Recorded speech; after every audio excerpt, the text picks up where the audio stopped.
you'd like to begin, you can begin. Good evening, ladies and gentlemen. Welcome to tonight's debate. My name is Kylie Ryan and I am the chairman, and Tom Hodkinson is our timekeeper. The adjudicator is Ms Hale, and the topic of this debate is that deplatforming has no place in Australian universities. The affirmative team seated to my right is from Pulteney Grammar School. The negative team seated to my left is from Rostrevor. The speaking time for this debate is 8 minutes. A single warning bell will sound 1 minute before the speaking time, and a double bell will sound at the where will it sound? Speaking time. At the speaking time. And a continuous bell may be rung 30 seconds after the speaking time, in which case the speaker must sit down immediately. Please ensure that your mobile phones and other electronic devices are switched off. I declare this debate open and call upon the first affirmative speaker, Tom Platt.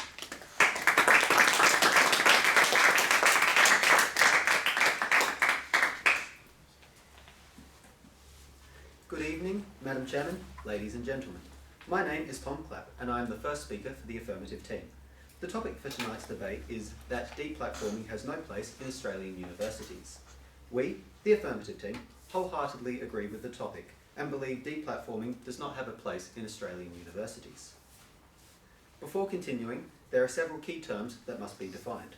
In the context of this debate, deplatforming is a form of political activism or prior restraint by an individual, group or organisation with the goal of shutting down controversial speakers or speech or denying them access to a venue in which to express their opinion. We would like to define Australian universities as a higher educational institution in which students study for degrees and academic research is completed within the country of Australia. So overall, we would like to define the topic as the restraint of a group or person's speech has no place within a higher education institution in Australia. Tonight in this debate, I will be speaking about two main points. My first point is the encroachment this deplatforming has on Australian citizens' implied right to freedom of speech.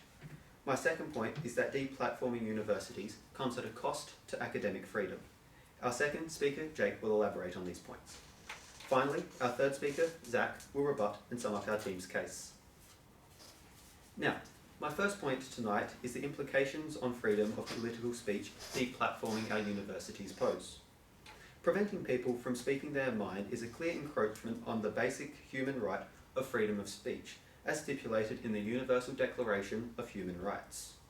While Australia does not have explicit freedom of speech, it does have an implied freedom of political communication. Freedom of political speech was first recognised in Australian Capital Television Party v the Commonwealth in 1992. The High Court finding this right was implied in Australia's Constitution. There was also found to be an implicit right to freedom of speech, recognised in the case Lang v Australian Broadcasting Corporation in 1997. It's the nature of a democratic society to require freedom of political speech, as the country is to be led by the people, or individuals representing the people's interests. Then the people must be heard and able to develop informed opinions. Australia has a first-class higher education sector, providing our nation with much-needed export income and world-class research. Our universities train our teachers and nurses, our doctors and engineers, our scientists and entrepreneurs, and drive our country's research. In this way, they contribute enormously to Australia's success as a nation, and importantly, they help shape Australia's future workforce. It is our academics and their research that will help create an ideological framework that governs our culture. The former High Court Chief Justice, who is now Chancellor of the University of Western Australia, observed in his recent independent review of freedom of speech, even a limited number of incidents seen as affecting freedom of speech may have an adverse impact on public perception of the higher education sector, which can feed into the political sphere. According to a study conducted by psychologist Gary Kuan, some students and universities and Australians more broadly self-censor out of the fear they'll be shouted down or condemned for expressing sincerely held views and beliefs. Though there might be a larger cultural problem, this fact shouldn't be an excuse for inaction on the part of our universities. In fact, it should be the very reason to act. and to broaden the Australian community that not only are universities a place of robust and open inquiry, but that of a place of respectful discussion. This is a fundamental Australian value that lies at the heart of our democratic system. If deplatforming is allowed at major Australian universities, people run the risk of not being exposed to robust discussion. Many young adults in Australian universities may not hear an opposing view to their current held beliefs. As a result, the lack of ensuing discussion may mean that they do not have to consider a differing opinion. It may also prevent individuals from considering the validity of their own views by exploring those of others. The deplatforming of universities by potentially restricting speech must bring upon the consideration of censorship into question. The broader implications of censorship are very dangerous, leading to a society that doesn't listen to alternative viewpoints or question the actions of others. This shows that deplatforming of opposing views is dangerous and should not be considered in a democratic society based on plurality of voice. My second point for tonight is the cost to academic freedom. Universities in New South Wales and Victoria have cancelled guest speakers from them being too controversial. Understandably, universities want to make students feel safe. As admirable as their intentions are, we have to wonder whether the gains the administrators make in sheltering students from potentially hurtful comments comes at a great cost to academic freedom. In so intensely regulating speakers permitted to visit certain campuses, university leaders risk making their institutions just short of the echo chambers that only consider the views of those similar, akin to the feel-good feedback loop one finds in their own Facebook feeds. If students are denied the opportunity to see for themselves that the world is full of people who don't necessarily think as they do and don't believe as they do, and might even dislike them for nothing more than their demographics, they will be less equipped for the demands of a democratic citizenship in an increasingly global society. The well-intentioned efforts of their universities to curate what here holds out to them the false promise of a world in which they are never coming into contact with ideas diametrically opposed to their own. In so doing, universities leave students far less capable of combating those ideals. Not only do they miss out on vital practice in responding to potentially less progressive viewpoints, but they also deprived of the chance to cultivate their own faculties, the most essential to persuasion, pathos. Our nation is diverse, and while many valuable advantages accompany this rich diversity, it confronts us with a number of challenges. In order for diversity to work, we have to be able to listen to and understand one another. Students who have not been asked frequently enough to look at the world through the eyes of others will have a far more difficult time making the empathetic leap from the limited points of view into another's. In a global society, this will eventuate in people being less tolerable to views culturally different from their own. So, ladies and gentlemen, deplatforming universities will have dangerous side effects, as they will impact our freedom to express our own views, whilst bringing the idea of censorship into question. If universities do prepare future generations for effective citizenship, it will not be through the ideological bubbles they create around their campuses to keep out the waves of hate flooding the real world. No good can come from attempts to conceal the harsh realities that deplatforming universities may cause. There will always be realities, no matter how painful direct exposure might feel in the short term. If we finally want students to engage in a wide world and insert themselves into it meaningfully, we must arm them with information to provide them with the cognitive capacity to accept alternative views and allow them to decide where they wish to stand. Thank you.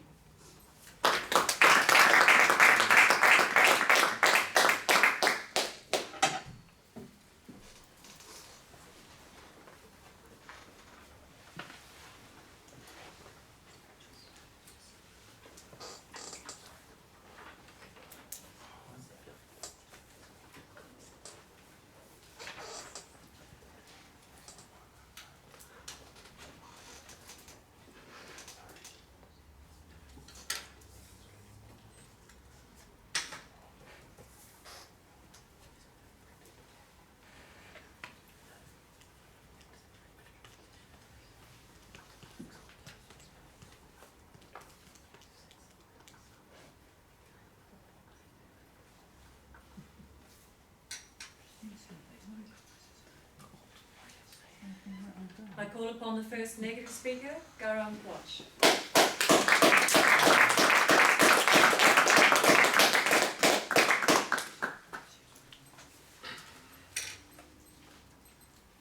Good evening, ladies and gentlemen.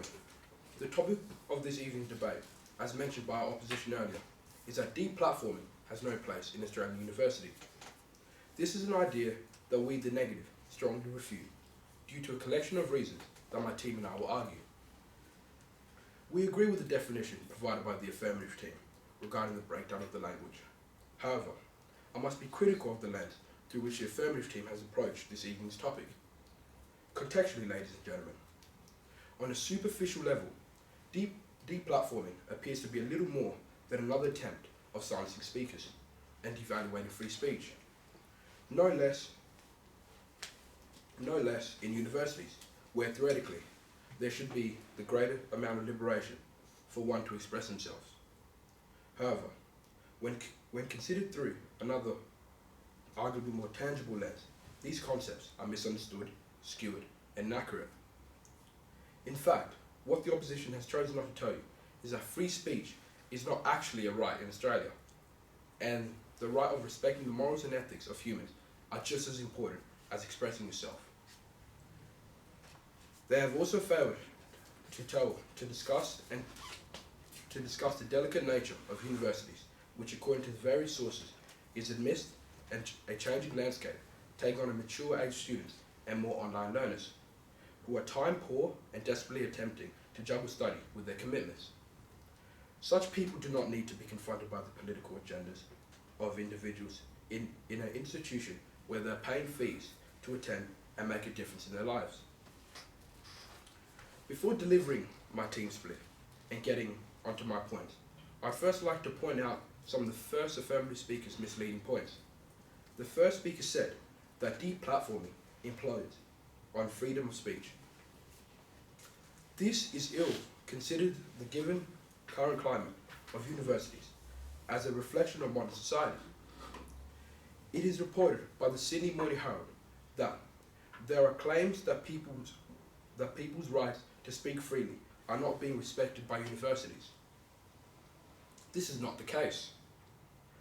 That's because the culture, and I don't mean the university culture, the whole Australian culture has a problem with the way we are talking to others. To combat the issues, chancellors and vice-chancellors are considering a proposed model code of free speech to embed into universities' policies and procedures. Due to the currently disappointing state of platforming affairs. Friends, this is not the state or condition that our territory organisation should have to fare in. This evening, I will unpack the notion that free speech in Australia is a myth, and that Australian universities need to be preparing men and women to be leaders of the authentic society. I will also discuss that due to the changing landscapes of universities, with many studying part-time or online, there is a greater risk of cyber activism, which is difficult to police. And finally, the issue of policing those using universities to platform their opinions are difficult to police, and universities should not have this as a primary focus. Our second speaker, Liam, will discuss that universities should be a safe organisation where enrolled students can foster their knowledge and skills for a chosen profession. He will also explore the idea that activism, although creating some positive changes in the past, has also led to many issues such as violence and harassment in our country. Our third speaker, Christy, will rebut and summarise our team cases. Now, onto my points. Free speech is not a legal right in Australia. Ladies and gentlemen, as we as a nation are so influenced by foreign media, specifically the United States, very few Australians realise that free speech in this country is not actually a thing. In fact, according to William Stevens of the Australian newspaper, the closest we have ever come to having any positive protection of free speech is a series of High Court decisions which say that our Constitution creates an implied freedom to communicate so we can be informed citizens. But, as he explains, it is weak. It can be cancelled out by any law that is reasonable and proportionate to achieve another government's objective. Former High Court Judge Michael Kirby put in so bluntly on the ABC just this month, stating that Australia has the least protection of free speech than most Western countries. So, what we have, friends, across universities in Australia is platformers who are abusing their freedom to express themselves in locations where fee payers are just trying to go about attaining an education for themselves. A survey conducted by our very own Adelaide University suggests that 72% of those enrolled are found platforms to be unnecessarily confronting, and often many did not really know about the case, but were just simply lining up to support a friend. This is an act that has no place in universities. My second point tonight is that universities have identified in the last decade that the landscape of their enrollment is changing, as is the way students are being taught, with many learning online. Long gone are the days of free access to universities in Australia, where every 18-year-old could enroll in a course, bum around, switch between degrees, and waste taxpayers' and parents' time. What we currently have, according to Melbourne Universities and Curtin University, is a shift in the demographic and demands, where 65% of students have part-time jobs and 45% of enrolments are of mature age. These statistics show that those attending universities have significant demands on their lives and are juggling commitments like children, work, and other matters, as well as developing a large help debt. Such people are not interested in the voice of platformers pushing their agendas around, where there is already enough stress in their lives. Furthermore, due to the emergence of online learning studies since 2004, one specifically conducted by the Sydney Morning Herald, have reported that universities have employed people in the managed program such as SORBS, also known as the Spam Open Reply Block System, to manage not only external threats, but, and I quote, many of the extreme members of our community who wish to express themselves.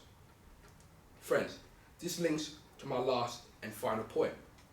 Universities are educational organisations which should in no way have to be policing the cyber or physical behaviours of platformers, which they are currently do so for thousands of dollars a year, according to The Economist.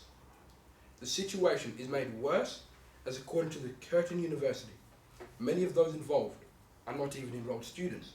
They're just people trying to find a platform which need to stop. Keep going. Find a platform which need to stop and has no place in Australian universities. Thank you.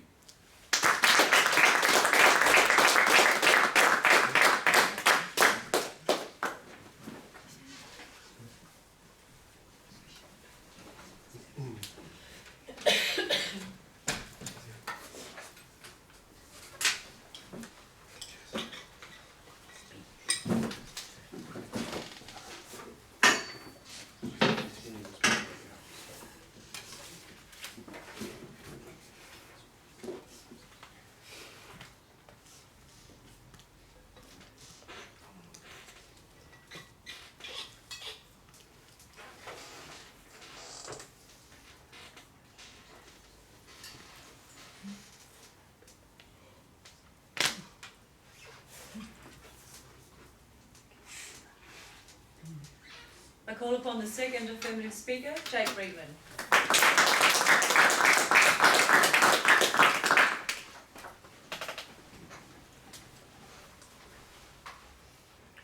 Good evening, ladies, gentlemen, and of course, Madam Chairman.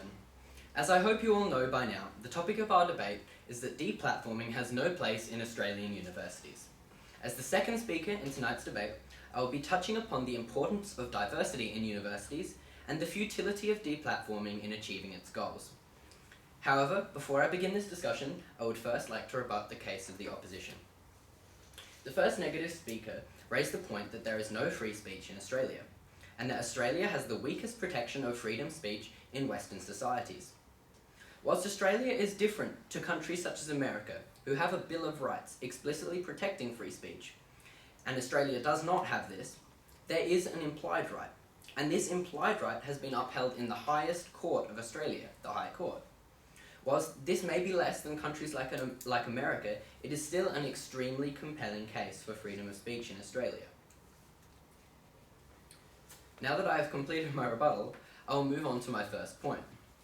For fear of generalisation, it is mostly accepted that universities are an extremely important aspect of society.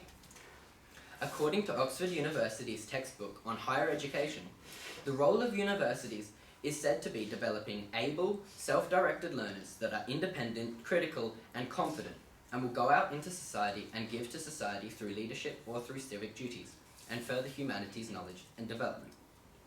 The section of this that I will be focusing on tonight is the development of able, independent, critical, and confident learners. It is of the affirmatives team's contention that as a result of this, deplatforming has no place in Australian universities, because deplatforming works against that goal. It is vital that universities maintain diversity to continue to educate students to become critical and independent thinkers. To achieve this, universities must be diverse and inclusive. In any liberal democratic society, don't we all believe in diversity and inclusivity? Let's think about that. If inclusion means anything, it means a university welcomes within its community people of all races, and if people are gay, or even if they chose to change their genders, they're welcome. In such an institution, discriminating against people on those grounds is just plain wrong. They shouldn't, whoever they are, and whatever their sexual preferences, be subject to arbitrary discrimination. But diversity and inclusivity means so much more than just that. It also means intellectual and political diversity and inclusion. According to Rakesh Karuna, Professor of Sociology and also the Dean of Harvard University, it is paramount to a university that it allows robust debate and diversity of political thought. Censorship or deplatforming intrudes on our need for political expression, and as such has no place in Harvard. Whilst Harvard University is not in Australia, the point is still relevant. Deplatforming speakers to censor ideas or political ideas that may not be popular with university students or teachers has absolutely no place in our Australian university, as it stifles debate. According to recent research, Australian universities currently are falling behind on political diversity. A survey of almost 500 Australian educators working in universities, conducted by the Australian National University, found that a staggering 73% of them aligned themselves as left-wing or left-leaning. Whilst this is not necessarily in itself an issue, political affiliation in educators may come as a result of their position, or socio-demographic and economic position in society. But the results of this left-leaning staff is more worrying. At Monash University in 2018, 66% of guest lecturers said that they were left-leaning or leftist, comparing to 12% centralist and just 22% right-leaning or right-wing. Some may ask why this is an issue. It is generally accepted that most higher education institutes are left-leaning. This is not the issue. The issue is that because of this lack of diversity in universities, political expression is more likely to be censored because of an unchecked bias in political thought from the institute and student population. As such, guest lecturers or speakers are much more likely to be deplatformed if they bring controversial or non-conformist opinions to the table. This is the stem of the issue. By allowing deplatforming, we shut ourselves from opinions from the opposite end of the political spectrum, or opinions that we just don't want to hear. The solution to this is simple. We allow the controversial speakers a platform. We allow them a voice, and then we point out why they are wrong. We rebut their arguments. This teaches students how to confront opinions and ideas that they disagree with, and allows them to understand the importance of debate. That's how we as humans find truth. We argue backwards and forwards about the best way that our society should go. But if we allow deplatforming, there is no debate. We become close-minded and forget how to confront our problems, and instead choose to run from them and hide. As such, it is our team's contention that deplatforming has no place in our universities. My second point tonight is about how deplatforming is futile in achieving its aims of censorship. This argument revolves around the Streisand effect. Named after the American singer and actress Barbra Streisand, the Streisand effect describes how efforts to suppress information or ideas, such as deplatforming, can backfire and end up making things worse for the would-be censor. Ms. Streisand inadvertently gave her name to the phenomenon in 2003 when she sued the California Coastal Records Project, which maintains an online photographic archive of almost the entire California coastline, on the grounds that its pictures included pictures of her cliffside Malibu mansion and thus invaded her privacy. That raised heckles online. Ms. Streisand was scorned by many for what was seen as a frivolous suit that was harmful to freedom of speech. As the links proliferated, thousands of people then saw the pictures of Ms. Streisand's house, far more than would otherwise ever have bothered to browse through the CCRP's archives. By the time a judge eventually threw the suit out, Ms. Streisand's privacy had been far more thoroughly compromised than it would have been had she and her lawyers left the CCRP alone. This is exactly the same with deplatforming in Australian universities. Banning controversial speakers at university and removing their platform does not censor and protect students from opinions. Instead, they will inevitably see these anyway, and it makes them more curious, and as such, gives a larger platform to the controversial opinions instead. As such, deplatforming should not occur in our Australian universities. Instead, we should give speakers a platform in universities so as to normalise political adversity and debate to our university students, and to allow them an opportunity to respond and argue against these opinions. By deplatforming controversial speakers from Australian university, it also means that these speakers will seek out other outlets to have their voices heard, most likely social media and the internet, places wherein it can be very difficult to have an intellectual debate. As such, if potential speakers have ideas that they are considered wrong or bad, it is important that they retain their platform in Australian universities. To conclude, deplatforming and censorship is bad for Australian university students because it encroaches on the functions of our universities, and when it is used to censor ideas, it may backfire and agonise the situation. As such, deplatforming must not be allowed a place in Australian universities. Thank you.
I call upon the second negative speaker, Liam De Silva.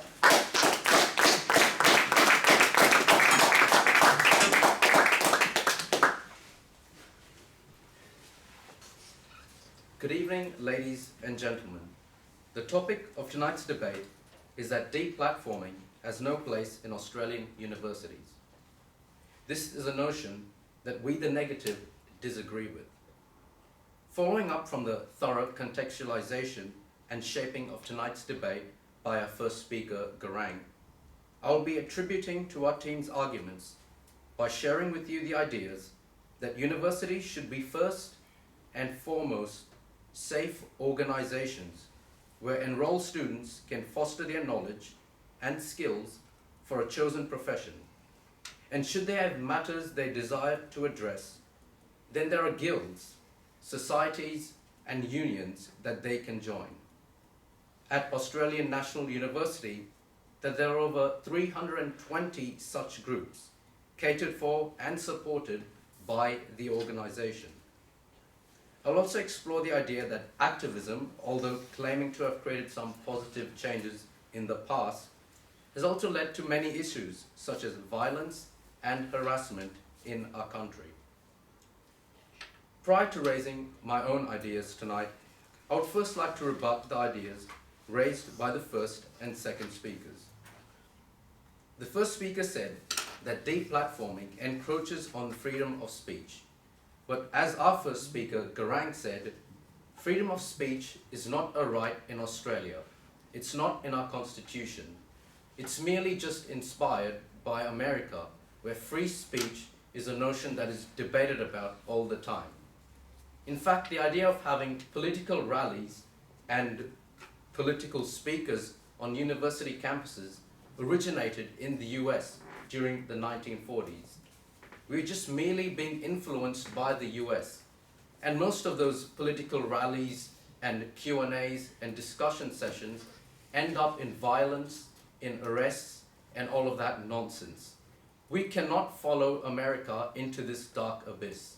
And the only way to stop ourselves from doing that is by deplatforming, stopping it at the start, because prevention is better than cure. The first speaker also said that students don't get to hear other points.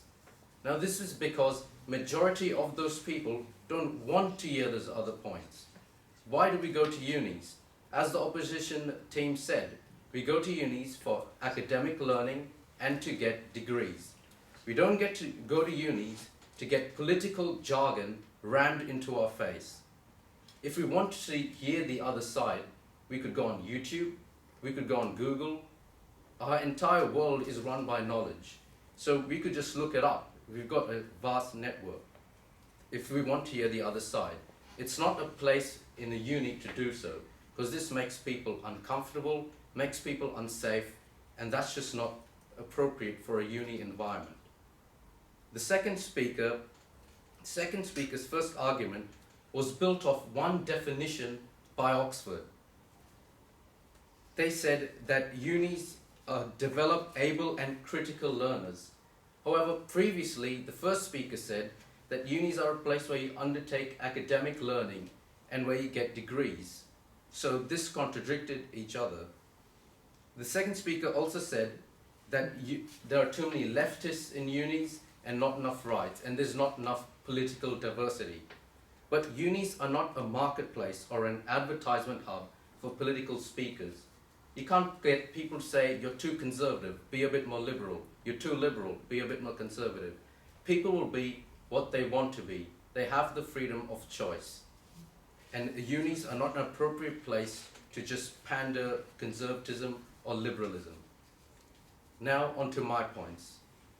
My first point, ladies and gentlemen, is based on a study conducted by many universities here in Australia and abroad, which suggests that maintaining a fair balance of political equity and liberation among students, as it is in wider communities, is becoming impossible. Do my team and I wish for there to be social inequity? Of course not. Do we hold a desperate desire to marginalize and silence members of a society on a micro or macro level? Not for a moment. However, what is made evident with having the best intentions is only greater problems. To quote a more esteemed individual than myself on this issue, University of Sydney Vice-Chancellor Michael Spence stated that the whole thing is a circus. In fact, nothing really has happened from activist movements. He goes on to say, in the end, protesters have their protests. As far as I'm concerned, everyone has had their free speech. The problem, Spence continues, is not that speech on campus in Australia is not free. The problem is that free speech is not civil. Deplatforming should occur in Australian universities, ladies and gentlemen, because the sad reality is that the majority of those involved are not making a difference. They're just superficially searching for an audience. Moreover, ANU Chancellor and former Labour Foreign Minister Gareth Evans has suggested universities themselves pay for the security fees. And Michael Spence adds, we have 320 clubs and registered groups on campus.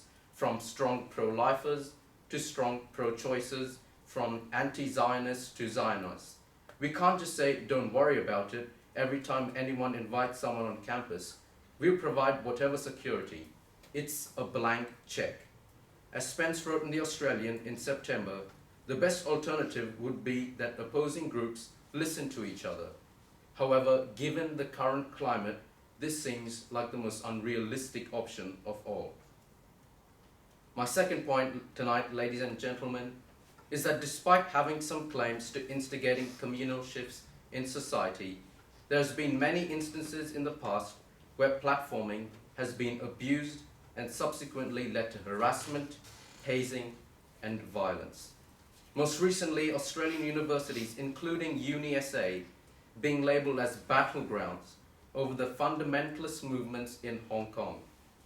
It is naive to think that platforming is an organised and cordial process, as stated by current Adelaide University student Samuel Johnson. I've been labelled a capitalist F and a consumption slave for wearing a designer brand just on my way to a lecture. Beneficially, it has been determined by sociologist Daniel Jacobs that increased access to higher education is skilling student activism in universities, but it's certainly changing its function. Friends, activism and speaking up for what you believe in are all notions that we, the negative, do support. However, there is no denying that universities are no longer, if ever have been, the right place for such matters.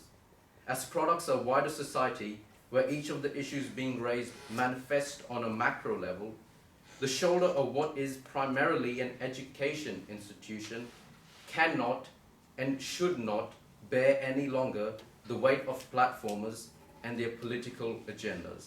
Thank you.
I call upon the third affirmative speaker, Zach Nichols.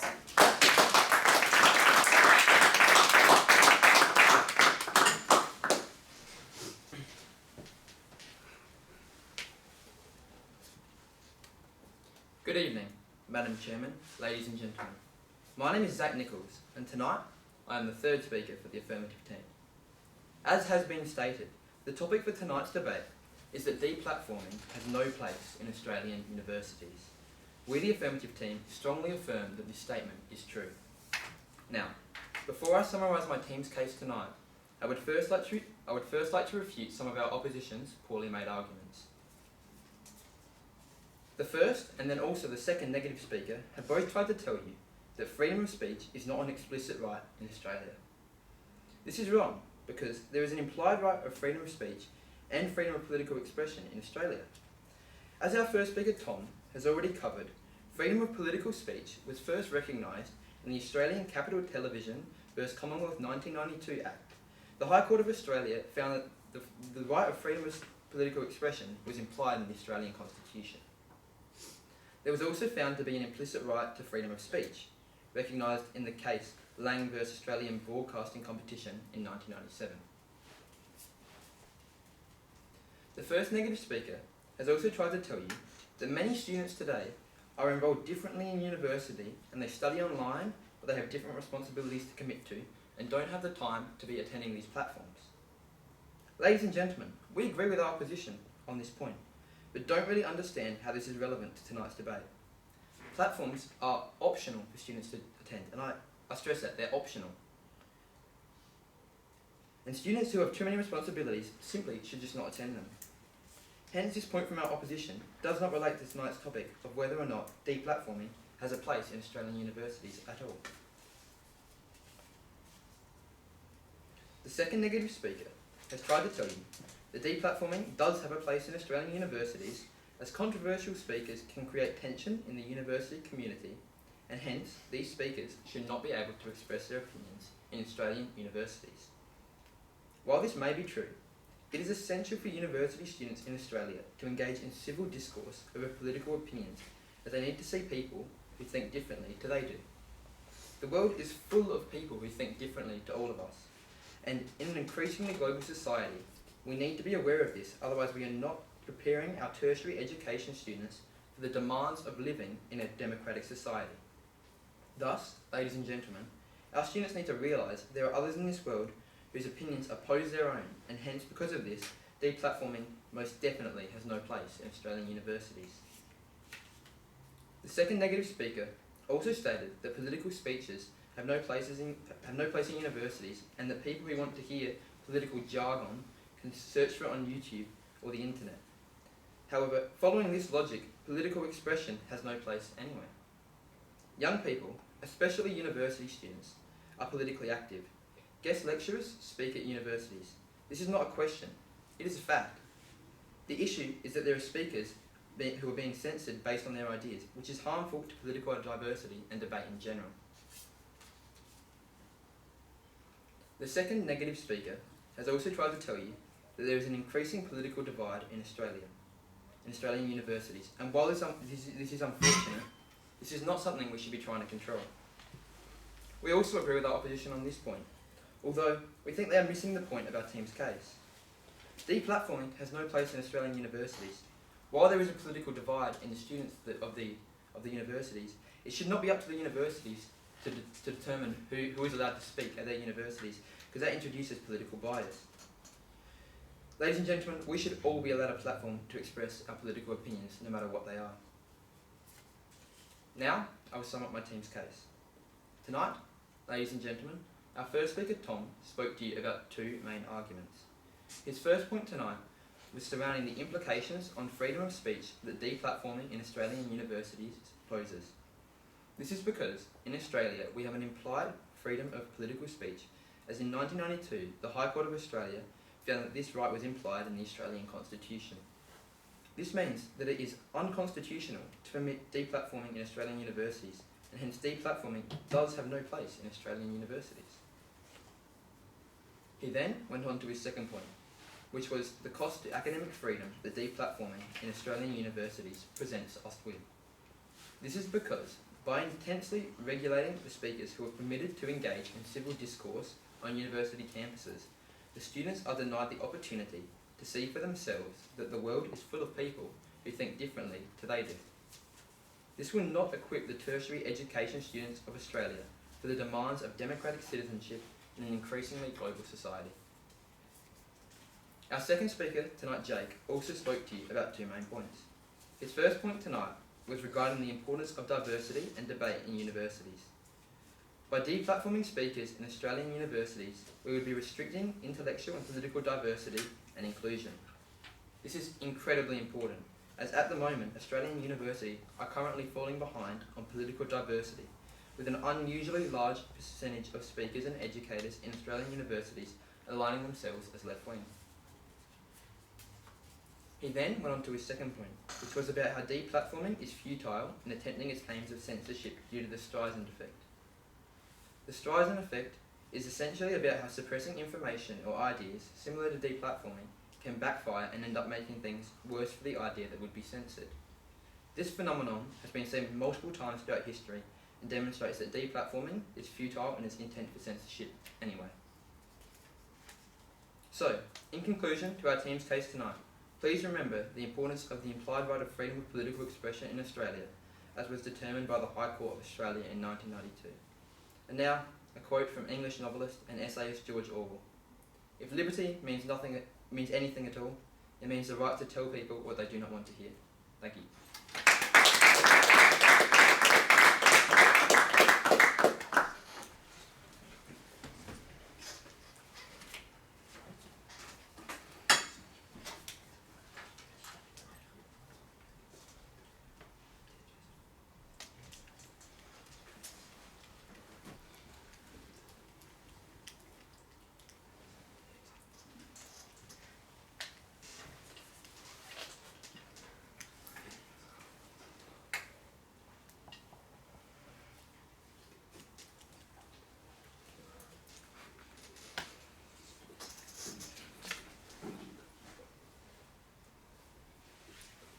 I call upon the third negative speaker, Chris T. Sargent.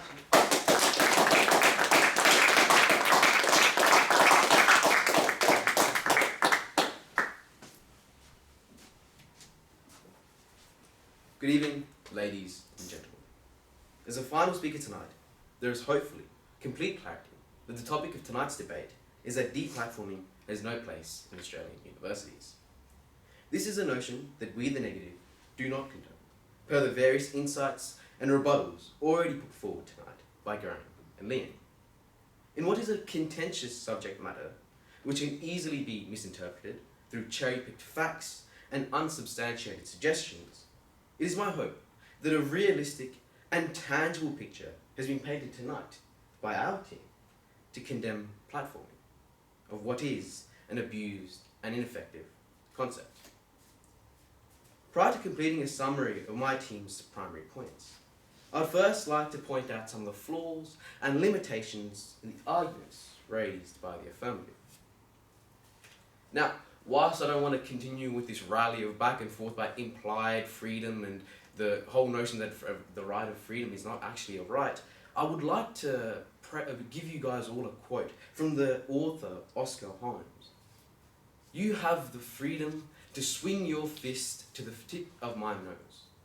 And ladies and gentlemen, what do I mean by this? Well, we are able to express our views, but only to the point where we ourselves aren't affecting others' ability to live. And ladies and gentlemen, that is what platforming is doing in universities. And as stated by Garang and Liam, platforming is impeding on the ability for students to learn, to grow their minds, to go to universities, to do what they pay to universities to do. Continuing with this, the negative team and I says that deplatforming should occur in universities because there is a hostile, circus-like atmosphere being developed, and is stated by Sydney University's Vice-Chancellor Michael Spence. It can be hard for people to participate in the conversations because they think they're going to be shouted at. Maybe shouted at by a radical feminist or a platformer themselves, such as Bettina Arnon during her fake rape campaign. This notion that the left has gone crazy and nobody can talk, I don't identify that. I think the left has gone crazy and the right has gone crazy. So, there is nothing productive emerging at all. Spence goes on to say that they're all trying to judge you in 5 minutes for using 3 wrong words. In the context, sure, there is a certain amount of self-censorship of students, of members of the community, and that's a problem. The first speaker said that platforming allows students to consider the views of others. Once again, but at what point should this be allowed? Platforming, as said previously, allows for a circus-like environment to occur. And this is not necessary, ladies and gentlemen. The first speaker has also raised many interesting points tonight in an attempt to persuade the audience and the adjudicator. However, I would like to note that many of their points have not been supported with credible evidence. In contrast, each of our points have been thoroughly researched and verified by experts and reliable data. The first speaker also said that platforming allows students to come in contact with the real-world scenarios. However, as pointed out by Liam, there are many groups already formed by universities for kids to speak in, and this is once again not needed. Once again, the second speaker's entire first argument was substantiated by one definition by Oxford University. We, on the other hand, have substantiated all our points and all our evidence with credible sources. The second speaker also said that platforming allows for able and critical learners to be formed, and platforming allows this to be created. Once again, ladies and gentlemen, how many times must I say that there are groups formed in universities? ANU has groups, University of Sydney has groups for Zionists, anti-Zionists, feminists, non-feminists to speak out. We do not need individuals or groups holding placards, making bombastic statements, encroaching on individuals' implied rights of freedom. Now, on to our group summary. This evening, Grant took the time to depict and portray a detailed contextualization of the current climate that exists within universities, as well as to communicate the flaws existent within platforming and activism as it stands. He argued the simple fact that free speech in Australia is a myth, and that Australian universities need to be preparing men and women to be leaders of an authentic society, which does not rest on the coattails of an innocent environment, such as a university that goes out of its way to provide protection, support, and communities for which people can currently express themselves. He also discussed that due to the changing landscape of universities, with many students taking part-time or online courses, that there is a confronting nature of not only current platforming methods, but there is also a greater risk of cyber activism, which is difficult to police and costs universities thousands annually, as stated by Liam.